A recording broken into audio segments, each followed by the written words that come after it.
Welcome to social post. నేను Nihal. So ఒక 50,000 సంపాదిస్తున్న ఒక శాలరీ ఎంప్లాయీ మ్యూచువల్ ఫండ్స్ని ఎలా ఇన్వెస్ట్ చేయాలి? శాలరీ కూడా వాళ్ళ ఇంట్లో హౌసెస్ ఎక్స్పెన్స్ చేస్తూ మ్యూచువల్ ఫండ్స్లో ఎలా ఇన్వెస్ట్ చేయాలి, దీని గురించి మాట్లాడడానికి చంద్రశేఖర్ గారు ఉన్నారు, మ్యూచువల్ ఫండ్ డిస్ట్రిబ్యూటర్. సార్తో మనం మాట్లాడదాం. Hello sir, welcome to social post. Sir, ఒక శాలరీ ఎంప్లాయిడ్ 50,000 శాలరీ అని అనుకుందాం. సో ఆ ఎంప్లాయీ అనేది ఇంట్లో హౌసెస్ ఎక్స్పెన్స్ చేసి అవి మొత్తం చేసుకుంటూ మ్యూచువల్ ఫండ్స్ అనేది ఎలా మేనేజ్ చేసుకోవాలి? కరెక్ట్ క్వశ్చన్ నిహాల్ గారు. యాక్చువల్గా జనరల్గా ప్రెసెంట్ సినారియో మోడర్న్ వరల్డ్లో చూస్తుంటాయి. ఎవరైతే బాగా ఇలా సంపాదిస్తున్నారు, మీరు చెప్పినట్టుగా 50,000, వాళ్ళు ఫస్ట్ ఏం చేస్తారంటే అంత ఖర్చులు అయిన తర్వాత ఇన్వెస్ట్మెంట్ చేద్దాం అనుకుంటారు. ఫస్ట్ జనరల్గా మనం ఏమంటామంటే ఎంతో కొంత పర్సంటేజ్ ఇన్వెస్ట్ చేసి తర్వాత మిగతా అమౌంట్ ఖర్చు పెట్టండి అంటాం. జనరల్గా ఎవరైనా ఇన్వెస్ట్మెంట్ చేయాలి, ఒక కార్పస్ క్రియేట్ చేసుకోవాలనుకునేటప్పుడు ఫస్ట్ చేయవలసింది ఏంటంటే వచ్చిన జీతం నుంచి ఎంతో కొంత పర్సంటేజ్ అనేది ఇన్వెస్ట్మెంట్స్ అనేది చేయాలి. చేస్తేనే వాళ్ళు ఫ్యూచర్ ప్లానింగ్ అనేది చేయగలుగుతారు. లేదు నేను మొత్తం నా ఖర్చులన్నీ పోయేగా నేను పెడతాను అంటే అది ఎప్పుడూ మిగలదు. ఎందుకంటే మన స్టాండర్డ్ ఆఫ్ లైవింగ్ మారిపోతుంటుంది, మన ప్రియారిటీస్ మారిపోతుంటుంది. సరే, ఇలాంటి సినారియోలో మన జనరల్గా మాట్లాడేది ఏంటంటే ఒక రూల్ ఉంది, గోల్డెన్ రూల్ అంటారు, 50-30-20. సో 50 ఏంటంటే నీడ్స్ కోసం పెట్టుకోండి, 30 ఏమో వాంట్స్ కోసం పెట్టుకోండి, 20 ఏమో సేవింగ్స్ అండ్ ఇన్వెస్ట్మెంట్స్ అని మాట్లాడుతుంటాం, రైట్? సో జనరల్గా ఇప్పుడు ఉండే ప్రజెంట్ ఇన్వెస్టర్స్ కానీ ఎవరైనా కస్టమర్స్ ఉండేటప్పుడు వాళ్ళ థింకింగ్ ఏంటంటే నాకు వచ్చే డబ్బులు ఎప్పుడు సరిపోవట్లేదు, నేను ఇన్వెస్ట్ చేయలేకపోతున్నాను సో అనుకుంటూ ఉంటారు. బట్ వాళ్ళకి ఒక తక్కువ శాలరీ వచ్చినా అలాగే ఇన్వెస్ట్ చేయలేరు, ఎక్కువ శాలరీ వచ్చినా కూడా వాళ్ళు అలాగే ఇన్వెస్ట్ చేయలేరు. ఎందుకంటే వాళ్ళ స్టాండర్డ్ ఆఫ్ లివింగ్ మారిపోతుంటుంది. సో దాన్ని బట్టి వాళ్ళు లగ్జరీ లైఫ్, ఈ లైఫ్ అన్నిటికీ ఎప్పుడైనా ఒక మంచి కార్పస్ క్రియేట్ చేయాలంటే ఎక్కడో ఒక దగ్గర కాంప్రమైజ్ అయితే అవ్వాల్సిందే, లేకపోతే ఇన్వెస్ట్మెంట్స్ అనేది చేయలేరు, వెల్త్ అనేది క్రియేట్ చేయలేరు. సో ఈ 50-30-20 ఏదైతే నేను రూల్ చెప్పానో సార్, అది కాకుండా నేను ఇప్పుడు ఏమైనా మాట్లాడుతున్నానంటే ఒక శాలరీ, ఫర్ ఎగ్జాంపుల్ 50,000 శాలరీ ఒక పర్సన్కి వస్తుంది అనేటప్పుడు నేను అనేది ఏంటంటే ఇక్కడ మనం ఇంకో రూల్ చెప్తున్నాను సార్. నేను 50-25-25 అంటే జనరల్గా ఏంటంటే మన 50-30-20లో ఏంటంటే 50 ఏమో నీడ్స్, 25% ఏమో రిటైర్మెంట్, లేకపోతే చైల్డ్ మ్యారేజెస్, లేకపోతే ఈ వాంట్స్, తర్వాత ఇన్వెస్ట్మెంట్స్. సో ఇక్కడ నేను మాట్లాడేదంటే అక్కడ ఏం మాట్లాడానంటే సార్ నీడ్స్, వాంట్స్, ఇన్వెస్ట్మెంట్స్. ఇప్పుడు నేను 50-25-25లో నేను మాట్లాడేది ఏంటంటే ఫస్ట్ 25 ఏమో షార్ట్ టర్మ్ ప్లానింగ్, నెక్స్ట్ 25% ఏమో లాంగ్ టర్మ్ ప్లానింగ్, 50% ఏమో స్పెండింగ్. సో ఇందాకేం మాట్లాడాం మనం, నీడ్స్, వాంట్స్, ఇన్వెస్ట్మెంట్, 50-30-20. నౌ 50-25-25 అంటే 50 ఏమో లైఫ్ స్టైల్ స్పెండ్ చేస్తాము, 25% లాంగ్ టర్మ్ గోల్స్ ఏదైతే రిటైర్మెంట్ కానీ, చైల్డ్ ప్లాన్, మ్యారేజ్ కానీ, దానికి ఎడ్యుకేషన్ కానీ ప్లాన్ చేస్తాము. ఇంకో 25% short term planning, like down payments కానీ, లేకపోతే ట్రావెల్ కానీ ఏదైనా ప్లానింగ్ చేసుకుంటాం. మీరు అనుకున్నట్టుగా సార్ ఇప్పుడు 50,000 సంపాదిస్తున్నారు అనుకుందాం, 25% అంటే 12,500 కదా.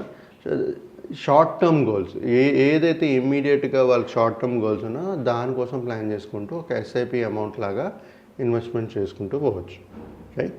12,500 స్మాల్ అమౌంట్ కాబట్టి మనం డౌన్ పేమెంట్ ఒకేసారి చేయలేము, ఆ అమౌంట్ సరిపోదు. సో ఎస్ఐపి మూలంగా మనం ఆ డౌన్ పేమెంట్ ఎంత అయితే అమౌంట్ చేయాలో, ఏది ప్లానింగ్ ఉందో మనకి అది ఎంత క్యాలిక్యులేట్ చేసుకుని దాన్ని బట్టి మనం ఎంత సిప్ వేస్తే మనకు అంత కార్పస్ క్రియేట్ అవుతుంది. దాన్ని బట్టి ఇన్వెస్ట్ చేస్తూ షార్ట్ టర్మ్ గోల్స్ అనేది ఫుల్ఫిల్ చేసుకుంటూ ఉండాలి. షార్ట్ టర్మ్ అయిన తర్వాత next 25% long term goals. Long term goals అంటే మళ్ళీ retirement, child marriage, child education. Child education అనేది కొంతమందికి లాంగ్ టర్మ్ అవ్వచ్చు, కొంతమందికి షార్ట్ టర్మ్ అవుతుంది. ఎందుకంటే ఏజ్ ఎప్పుడైతే మనకి ఎక్కువ ఏజ్లో ఇన్వెస్ట్ చేశారనుకోండి షార్ట్ టర్మ్ అయిపోతుంది. సో అలాంటి వాళ్ళకి సమయం ఉండదు కాబట్టి షార్ట్ టర్మ్ గోల్ కింద తీసుకుంటూ అగ్రెసివ్గా ఇన్వెస్ట్ చేయాలి. సో ఈ 25% షార్ట్ టర్మ్, 25% లాంగ్ టర్మ్ అంటే 12,500 ఇన్వెస్ట్ చేసుకుని పోవాలి. మిగతా 25,000 should be for hour daily life style. So ఈ విధంగా సార్ ఎవరైనా ఒక ప్లానింగ్ అనేది చేసుకునేటప్పుడు ఈ నంబర్స్ 50, 25 అనేది అవసరం లేదు. మనం మన ఖర్చులు కానీ తగ్గించుకోగలిస్తే, మన లైఫ్ స్టైల్ కానీ తగ్గించుకోగలిస్తే, మనం ఇన్వెస్ట్మెంట్స్ అనేది long term goals, short term goals అనేది ఇంకా మంచిగా ప్లాన్ చేసుకోవచ్చు. బట్ ఎక్కడో ఒకసారి కాంప్రమైజ్ అయితేనే ఇది జరిగే పరిస్థితులు ఉంటాయి. అంటే ఇక్కడ ఈ సినారియోలో ఎక్కడ కాంప్రమైజ్ అవ్వాలని అంటారు? ఆబ్వియస్లీ మన స్టాండర్డ్ ఆఫ్ లైఫ్. ఎందుకంటే కొంతమంది ఏంటంటే అసలు ఏం ఖర్చు పెట్టకుండే చేయలేకపోతారు. వాళ్ళ రియాలిటీ ఏంటంటే అక్కడ శాలరీ సరిపోక. బట్ ఒకవేళ నెక్స్ట్ ఇంకో ఎక్కువ జీతం వచ్చింది అనుకోండి అదే పర్సన్కి, వాళ్ళ స్టాండర్డ్ ఆఫ్ లైవింగ్ పెంచేసుకుంటారు. ఎందుకంటే వాళ్ళు అనుభవించలేదు, ఏదైతే లగ్జరీ లైఫ్ స్టైల్ అనుభవించాలనుకున్న వాళ్ళు ఏం చేస్తారు, ఇప్పుడు 50,000 వచ్చిన వాళ్ళు రేపు ₹1,00,000 వచ్చింది అనుకోండి, వాళ్ళ లైఫ్ స్టాండర్డ్ ఆఫ్ లైఫ్ మారిపోతుంది. వాళ్ళ cost of expenses every daily life ఎలాగైతే లీడ్ చేస్తుందో అన్నీ మారిపోతాయి. వాళ్ళ బైక్ వాడినోడు రేపు కారు కొంటాడు. అవును. చిన్న ఇంట్లో రెంట్లో ఉండేవాళ్ళు 1 బెడ్రూమ్ హౌస్లో ఉండేవాళ్ళు 2 బెడ్రూమ్ 3 బెడ్రూమ్కి వెళ్ళాలనుకుంటారు. ఆబ్వియస్లీ ఏదో ఖర్చులు మారిపోతుంటాయి, మన స్పెండింగ్ హ్యాబిట్స్ మారిపోతుంటాయి.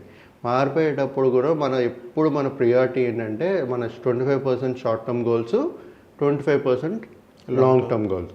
మనం వచ్చిన శాలరీలో కానీ మనం ప్లాన్డ్గా ఇన్వెస్ట్మెంట్స్ కానీ చేసుకుంటూ పోతే ప్రతి ఒక్క గోల్కి మన వెల్త్ క్రియేట్ చేసుకుంటూ మన short term, long term goals fulfil చేయగలుగుతాం.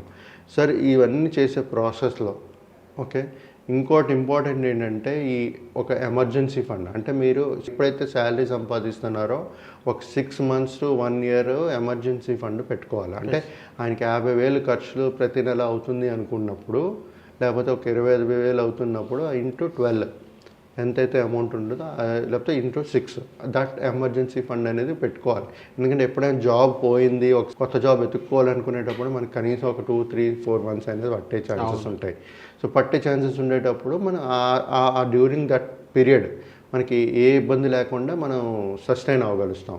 సో ఎమర్జెన్సీ ఫండ్ అనేది పెట్టుకోవాలి. ఇది కాకుండా సార్ ఇంకో 2 ఇంపార్టెంట్ థింగ్స్ ఏంటంటే health insurance and term insurance. ఎప్పుడైతే మన ఇందాక మాట్లాడుకున్న లైఫ్ ఎక్స్పెక్టెన్సీ ఎక్కువ ఉంటుందో, హెల్త్ ఇన్సూరెన్స్ చాలా ఇంపార్టెంట్. మీరు ఒకవేళ ఇన్వెస్ట్ చేయట్లేదు అనుకుందాం, మీరు చేయకపోయినా మీ హెల్త్ ఇన్సూరెన్స్ ఉంటే మీకు you are protected as per health concern.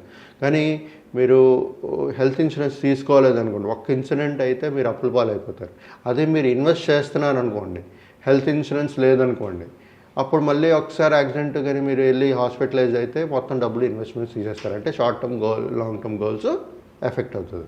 So well ప్లాన్డ్గా ఏది ఇగ్నోర్ చేయకుండా short term, long term, emergency fund, health insurance plus term insurance. Term insurance ఎందుకు కావాలి అంటే మనం ఇందాక లైఫ్ ఎక్స్పెక్టెన్సీ మనం ప్రిడిక్ట్ చేయలేమని అన్నాం కదా సార్ నేను, అది రేపే ఏదైనా అవ్వచ్చు మనకి. సో అలా అన్నప్పుడు ఈ టర్మ్ ఇన్సూరెన్స్ మన ఫ్యామిలీని ప్రొటెక్ట్ చేస్తుంది. సో మీ ఇద్దరు ఒక 0 ఇన్వెస్ట్మెంట్స్ కూడా లేకపోతే, అంటే ఒక ఏ ఇన్వెస్ట్మెంట్స్ లేకపోయినా మీరు టర్మ్ ఇన్సూరెన్స్ ఉంటే కనీసం మీ ఫ్యామిలీని మీ ముందు మీ పిల్లల్ని చదివించడానికి కానీ మీ ఫ్యామిలీని టేక్ కేర్ చేయడానికి టర్మ్ ఇన్సూరెన్స్ అనేది ఇంపార్టెంట్. ఈ 2 మనకి అస్తమానం దాని ఇంపార్టెన్స్ కనబడదు సార్. ఎప్పుడో జీవితంలో ఒకసారో 2 సార్లు కనబడుతుంది. టర్మ్ ఇన్సూరెన్స్ అయితే ఒకసారి కనబడుతుంది. హెల్త్ ఇన్సూరెన్స్ మాత్రం లైఫ్ లాంగ్లో ఎప్పుడో మన నీడ్ వచ్చేటప్పుడు, మన అవసరాలు ఉండేటప్పుడు అది గాడ్. కానీ మనకు అవసరం లేకపోతే గాడ్ కాదు. మనం ఎప్పుడు మన హెల్త్ సిక్ అవ్వాలని కోరుకోం. అవును. మన హెల్త్ ఇన్సూరెన్స్ తీసుకున్నాం కదా అని చెప్పి మనం సిక్ అవ్వాలని కోరుకోం. సో రాకుండా ఉంటేనే మంచిది. బట్ మనం we have to be prepared. ఉంటేనే మనం మొత్తం ఫ్యామిలీని ప్రొటెక్ట్ చేసుకుంటూ వాళ్ళ శాలరీతో మనం మంచిగా వెల్త్ క్రియేట్ చేస్తూ short term, long term goals fulfil చేయగలుగుతాం. సో థ్యాంక్ యూ సార్ మా సోషల్ పోస్ట్ వచ్చినందుకు. ఇంకేం